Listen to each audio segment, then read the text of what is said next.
Et salut à tous, c'est le Envol, on se retrouve pour un nouvel épisode de la Justice. Ça faisait longtemps, je me souviens même plus du numéro auquel on est.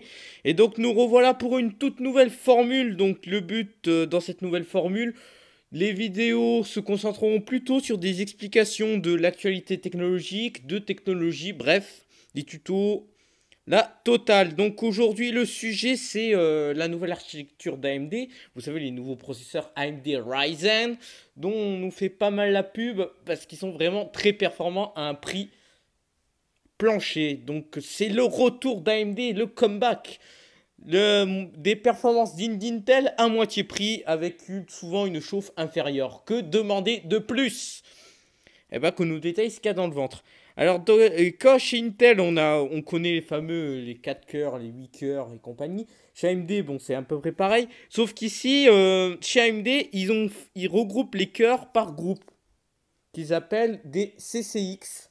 Donc ici, voici un Ryzen R7 qui est composé de 2 CCX, puisque chaque CCX a 4 cœurs. Ils ne sont pas forcément tous activés, on le verra par la suite. Et les cœurs sont liés par le Infinite Fabric, qui est un lien entre les deux groupes de cœurs pour qu'ils puissent communiquer des données, des instructions. Bref, plein de choses pour simplifier. Pour ceux qui se demanderaient où on pourrait trouver ce genre de système, on le retrouve sur nos mobiles d'une certaine façon avec les fameux clusters. Vous savez, les groupes, le fait sur le mobile, on nous dit souvent 4 cœurs A57 à telle fréquence, 4 cœurs A53 à telle fréquence. Ça, c'est sur mobile. Sur mobile, c'est utilisé pour des raisons d'économie d'énergie et pour faire péter les scores au benchmark. Parce que sur le benchmark, tu actives les 8 cœurs, tu te la pètes. Voilà, tu fais ouais, mon mobile est plus puissant au dernier kikimètre. Mais en fait, dans la réalité, généralement, c'est que les 4 cœurs qui sont utilisés sur mobile.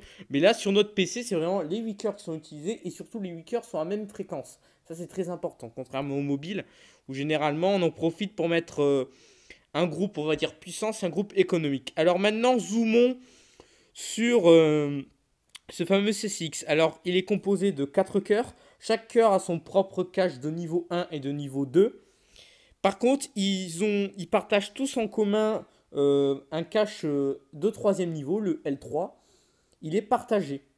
Et oui, c'est-à-dire que le cœur 1, il peut mettre n'importe où ses données. Donc, le cache L3, quand est-ce qu'il est utilisé chez AMD? Il est utilisé quand le deuxième niveau de cache est saturé. Voilà, c'est les données qui passent plus, il les dégage et les fout dans le troisième. Pour simplifier, c'est vraiment simplifier au maximum. Donc voilà, le cache L3 ici, je l'ai représenté avec de la laine bleu clair et nos cœurs toujours avec la laine bleu foncé. Donc vous demandez qu'est-ce que c'est le truc en la barrière, pourquoi j'ai mis une barrière comme ça? Bah, c'est parce que en fait, pour vous expliquer, chaque cœur à chaque petit bout du cache de L3 est associé à un cœur. Donc chaque cœur a le droit à à deux émaux de cache L3 à coller. Chaque cœur. Voilà. Ça c'est comme ça. Par contre, ils ne sont pas spécifiquement dédiés à ce cœur. C'est-à-dire, je m'explique. C'est-à-dire que le cœur qui est par exemple en haut à votre gauche peut aller mettre dans le cache du cache L3 qui a collé au cœur en haut à votre droite. Et ça, c'est assez problématique parce que si c'est une bonne idée, parce que ça part d'une très bonne idée dans tout ce qui est gestion des tâches, parce que certaines tâches demanderont peut-être plus de cache que d'autres, ben ça marche pas trop bien, ça marche bien en applicatif, mais dans d'autres situations où on attend un temps de latence très bas du cache, en jeu vidéo notamment, c'est là où ça cause problème, parce qu'en jeu vidéo on attend un temps de latence vraiment bas, parce que ça en fait ça change souvent, et le problème, c'est que du coup, le temps que le cœur aille chercher l'information dans le cache du voisin, ça prend un peu plus de temps. Voilà, ça augmente la latence. Et du coup, on va en profiter pour revenir sur notre tout premier. C'est comme je vous disais, du coup, le lien aussi en milieu augmente la latence, hein, aussi entre les deux CCX. Hein. C'est ce qui cause problème, du coup, qui a été analysé dans les tests, c'est le cache du processeur qui a une latence un peu supérieur à la normale. Vous allez me dire, mais c'est de la merde. Non, par contre, l'idée de l'architecture en groupe de cœur est pas une mauvaise idée, c'est plutôt une bonne idée. Surtout dans le monde mobile où on pourrait imaginer qu'AMD fournisse un groupe de cœur très puissant. c'est-à-dire à haute fréquence, et un autre à plus basse fréquence qui permettrait d'avoir une bonne autonomie. Par exemple, si vous êtes en usage bureautique, en train de prendre vos cours, ce qui est assez classique dans le cas étudiant, bah, ça va être le groupe de cœur à basse puissance qui va être utilisé et éventuellement celui à beaucoup de puissance qui consomme plus pour deux trois tâches. Et par contre, quand vous allez rentrer chez vous pour jouer à des jeux ou voir des vidéos un peu lourdes, ça va être le groupe de cœur les plus puissants qui vont être utilisés. Donc c'est pour ça que sur PC portable, AMD devrait exploiter ces CCX, je pense, un peu comme on le fait sur mobile avec les clusters. Ça serait pas une mauvaise idée. J'espère qu'ils ont eu cette idée chez AMD. Voilà, mais bon, sur PC fixe, ça sert pas à grand chose. Mais c'est pas négatif non plus, hein. Cette architecture a quand même un intérêt. Vous allez voir tout de suite un intérêt économique pour le consommateur. Pourquoi? Parce que pour AMD, ça coûte moins cher à faire. Vous me dites, mais quel est le rapport? Ben, c'est parce qu'ils font juste ils font un design type et du coup, ils peuvent ensuite désactiver certains cœurs pour faire les gammes de cœurs moins chères. Vous savez, les fameux R5 qui ont moins de cœurs, c'est leur cas. Et oui, puisque les R5, ils ont soit 6 cœurs ou 4 cœurs. Et comme vous le voyez, il y a plusieurs configurations possibles. Alors avec les 6 cœurs, soit on en désactive un cœur de chaque côté, voilà, sur chaque CCX, soit on désactive 2 cœurs sur un seul CCX. Bien sûr, au choix et les cœurs au choix. AMD, je ne sais pas vraiment ce qu'ils ont choisi, mais ils ont plutôt choisi la solution 3.3 pour les 6 cœurs, je pense. Par contre, j'ai déjà lu, il semblerait que, alors pour les 4 cœurs, là, par contre, il y a aussi deux solutions possibles. Soit on désactive 2 cœurs de chaque côté, soit on désactive un CCX complet. AMD aurait choisi la première solution. Donc, ça augmente un peu la latence.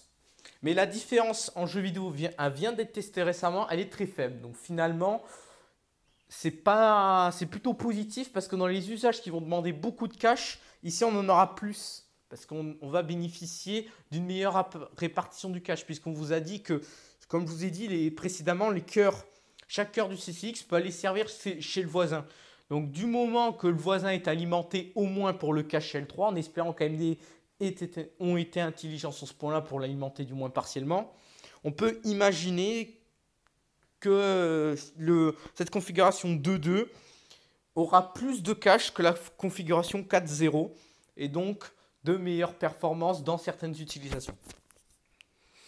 Et maintenant, nous allons passer du coup au cas des Ryzen R3. Alors eux, par contre, ils n'ont plus le problème de l'Infinite Fabric que je vais revenir juste après, puisqu'ils auraient un seul CCX. Par contre, lui, voilà, c'est ce qu'on présume, c'est un seul CCX, tout simplement, parce qu'AMD ne s'énerverait pas, là, il ne se ferait pas chier sur ce coup-ci.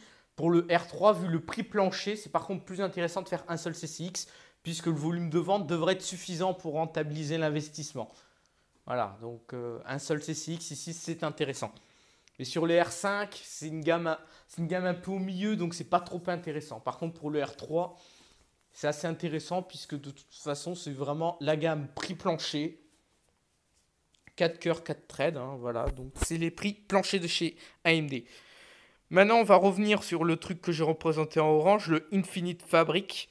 Alors, quel est le problème que cause cet Infinite Fabric? Eh bien, il augmente malheureusement la latence, comme on a dit. Et on a remarqué que certains tests ont montré que prendre de la RAM avec une plus grosse fréquence, overclocker la RAM, améliorer les performances d'Infinite Fabric. Donc, il semblerait que l'Infinite Fabric se fixe sur la fréquence de la RAM. Vous allez dire, bah, c'est pas si mauvais. Le problème, c'est que du coup, là, c'est insuffisant en fait pour assurer la tâche complète qu'il a. Et du coup, ils auraient dû prendre une fréquence complètement à part, suffisamment élevée, pour avoir une suffisamment grande bande passante pour éviter cette latence. Et du coup, là, la latence est trop élevée. Ce qui nuit vraiment aux performances de Ryzen dans les jeux vidéo. Mais ça devrait pouvoir être optimisé. Hein. Niveau logiciel, vous inquiétez pas. C'est en cours de route. Par contre, c'est vrai qu'à l'heure d'aujourd'hui, ça cause des problèmes. Par contre, point positif, le fait que ça se fixe sur la RAM, c'est qu'à l'avenir, on pourra utiliser des RAM avec des fréquences de plus en plus élevées. Et donc, du coup, même si ça augmentera plus trop, il sera de plus en plus facile d'utiliser de la RAM, par exemple, à 3200 MHz. Je donne un exemple. La DDR4 3200 MHz. avec les processeurs Ryzen. Pour l'instant, il y a une RAM qui vient d'être certifiée Ryzen, qui vient juste sortir aujourd'hui à 2666. Donc on espère voir des certifications plus hautes, des fréquences plus hautes pour réduire justement ce problème, puisque ça se fixe sur la fréquence de la RAM. Donc ça permet de gagner un petit peu en performance, ce qui est pas mal. Voilà. Et donc on va passer sur le dernier, qui est une rumeur. Ici, il s'agirait d'un modèle Ryzen à 16 cœurs. Donc là, on passerait non pas sur 2 CCX, mais bien sûr 4 CCX. Et sa particularité, ce sera sur son Infinite Fabric, puisqu'il va bénéficier des avancées d'AMD, puisque AMD a avancé et perfectionné son processus pour ses processeurs de serveur, les fameux Naples. Voilà, donc les Opteron Naples.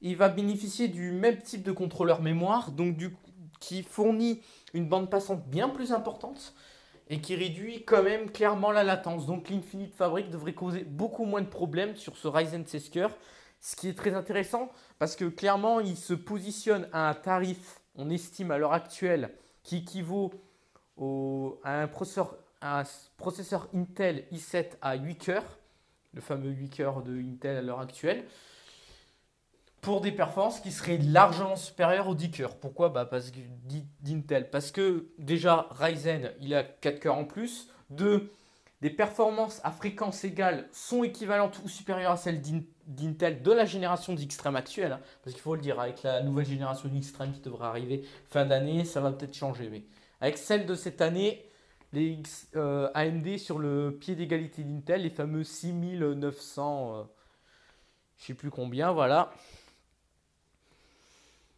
Ici, alors il y a 4 cœurs en plus, déjà ça va être mieux, 4 cœurs 8 threads du coup en plus. Ah non, non, 6 cœurs pardon, puisque c'est un 16 cœurs, je dis 4 cœurs, je dis conneries, c'est 6 cœurs. 4 cœurs ça va être avec les prochains extrêmes, parce que le prochain extrême très haut de gamme sera 12 cœurs d'Intel, voilà. Donc c'est avec la génération prochaine, ceux en Skylake, contre lesquels les Skylake extrêmes, hein, parce qu'ils sont décalés comparés aux classiques.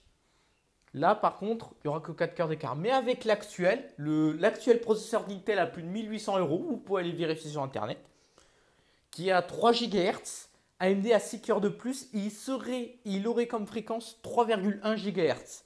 Autant dire que les performances en monocore seraient les mêmes, si ce n'est légèrement l'avantage d'AMD. Par contre, en multicore, alors là, il se ferait défoncer.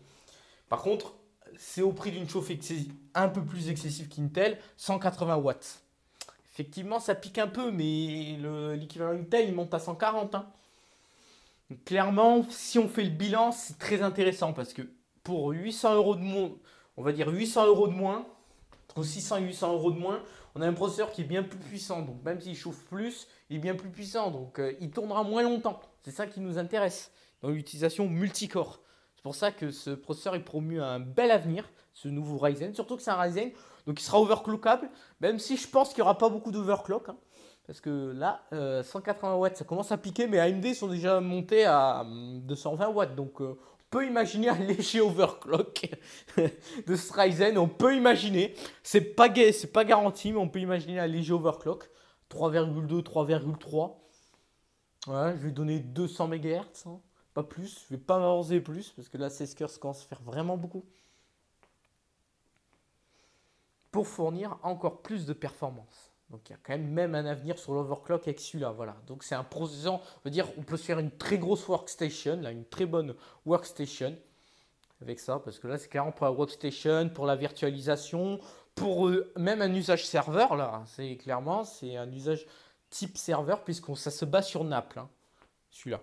Voilà, donc celui-là, il est quel état de rumeur. Et donc, c'est la fin de cette vidéo explicative où on a détaillé les CCX d'AMD. Et on a en profité, du coup, pour détailler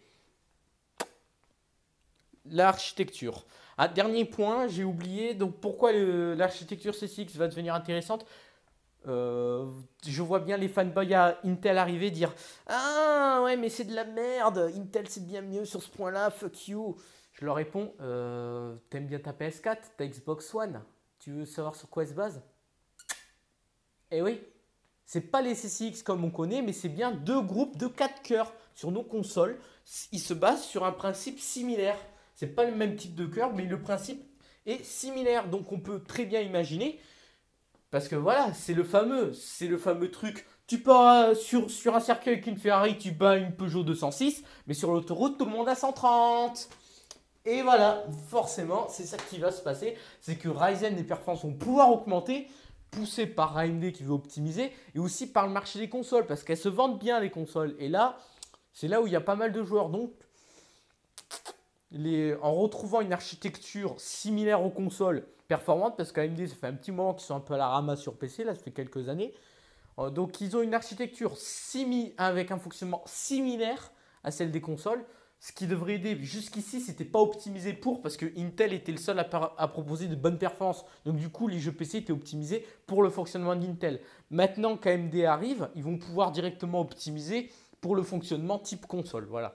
Donc Ryzen offre déjà des bonnes performances en jeu, avec des très grosses qualités. Donc à l'avenir, dans le pire des cas, il devrait offrir des bonnes performances en qualité console. Voilà, c'est ça qu'il faut retenir, c'est que dans le pire des cas, Ryzen s'en sortira pour le jeu qualité console. Ça, c'est vraiment le pire des cas. Mais je pense que clairement, on n'arrivera pas à ce point-là. Bon, cette fois-ci, c'est fini. J'espère vous revoir pour une prochaine vidéo. Je vais réfléchir au prochain thème. Allez, ciao, ciao!